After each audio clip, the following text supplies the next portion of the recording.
Welcome to Penrose Learning, where we make understanding easy. You start by signing into YouTube Studio so you can access the audio library immediately. Once signed in, open Audio Library from the left menu and switch between music and sound effects depending on the project. Decide why you need the track, background, hook, or SFX, and set filters like mood, duration, and license type to narrow results.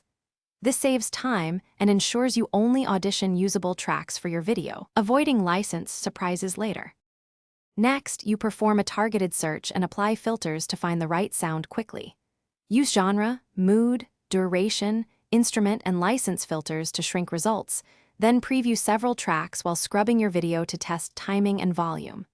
When you find a candidate, either click +Add to send it to your project or download the file for offline editing. Make sure to read the license column.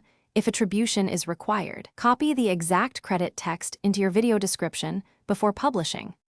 Finally, you import chosen audio into your editor and place it precisely against your cuts. Use automation to duck music under speech so dialogue remains clear.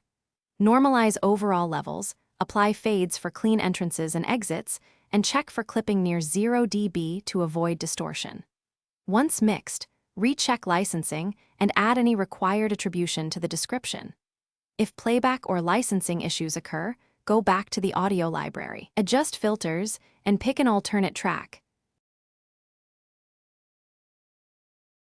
Thanks for watching. If this was helpful, leave a like and consider subscribing. See you next time.